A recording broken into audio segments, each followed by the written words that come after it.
नमस्कार, बहुत स्वागत है आपका। वर्तमान समय में राहु मीन राशि में गोचर कर रहे हैं और ये 30 मई तक हैं। 30 मई के बाद कुंभ राशि में प्रवेश कर जाएंगे। राहु मीन राशि में है और यहाँ पर शनिदेव 29 मार्च को भी मीन राशि में आएंगे और राहु शनिदेव जब एक साथ होंगे तब पिशाच योग की उत्पत्ति होगी। अब ये जो पिशाच योग है, ये बनने के बाद आपकी लाइफ कितनी बदलेगी।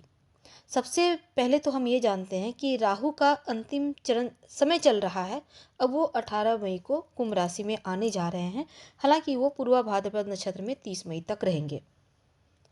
तो सबसे पहली बात, मीन राशि में है, यानी जो 12वीं राशि है, यहीं पर बैठे हैं राहु और शनिदेव 29 मार्च को आएंगे।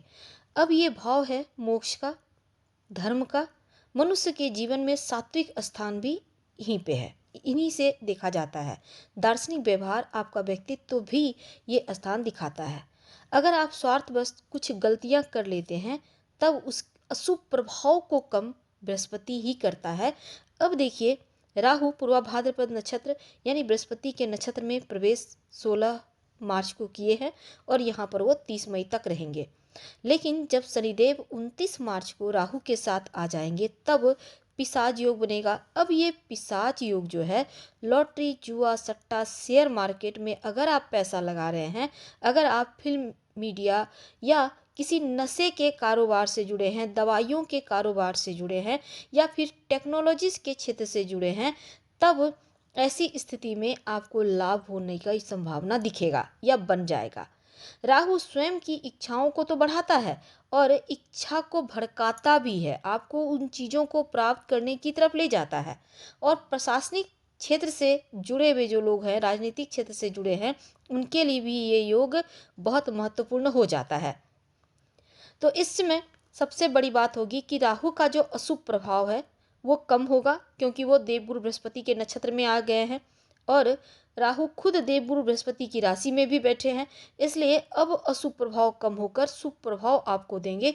दुखों की मुक्ति का ये वक्त कह सकते हैं। इसलिए पिशाच योग बन के भी ये योग भंग होता नजर आएगा, यानी उनका नकारात्मक प्रभाव थोड़ा कम पड़ेगा। मेष राशि वालों, आपके द्वादश भाव पर राहु चल रहे हैं और शनिदेव 29 मार्च को द्वादश भाव में आएंगे।